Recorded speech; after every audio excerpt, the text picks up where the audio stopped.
2022 was the second highest year on record for mass shootings in the U.S., with more than 640 incidents according to the Gun Violence Archive. Many are now looking back for warning signs from the shooters about their intent to commit future crimes and asking, could they have been stopped? For years, the FBI has been analyzing this phenomenon, which they call leakage. Leakage is anything that someone relays, whether consciously or unconsciously, that kind of indicates that they are having troubles, they're troubled, they might want to commit a violent act against themselves or others, whether that's suicide or whether that's something as extreme as a mass shooting. One dataset shows that more than half of active shooters shared their intent to commit violence in some way. And as technology becomes more advanced, there are an increasing number of opportunities.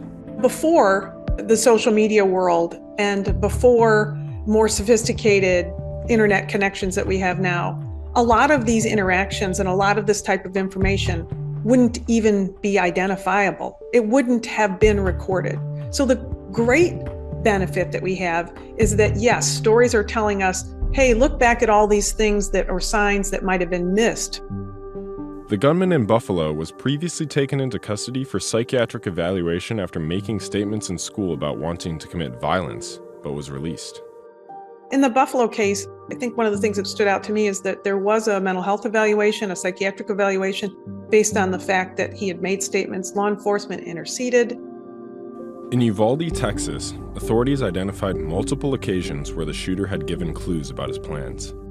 Though there were a slew of examples of things that might have, in an aggregate, shown a pattern of a concern, the state report also identified that many of those were privately known. They were personally known. Family members knew them or friends knew them, but they weren't all put together.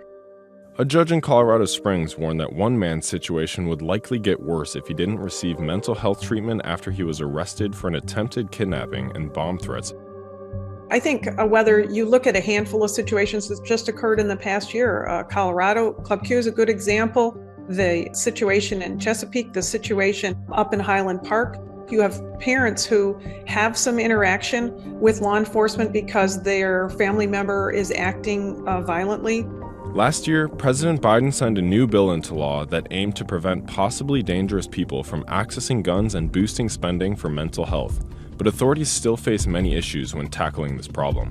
In those cases, friends and family members, intimate partners and spouses, although they are the first to know whether or not somebody is a higher concern, they're the least likely to respond and to report them. Of course, it's a protective measure, right? But if I said to you as a parent, 30 to 40% of these shooters want to kill themselves as well as other people. And by reporting the concern about your child or your husband, you could save their life or the life of those around you. You might react differently. Hi, everyone. George Stephanopoulos here. Thanks for checking out the ABC News YouTube channel. If you'd like to get more videos, show highlights, and watch live event coverage, click on the right over here to subscribe to our channel. And don't forget to download the ABC News app for breaking news alerts. Thanks for watching.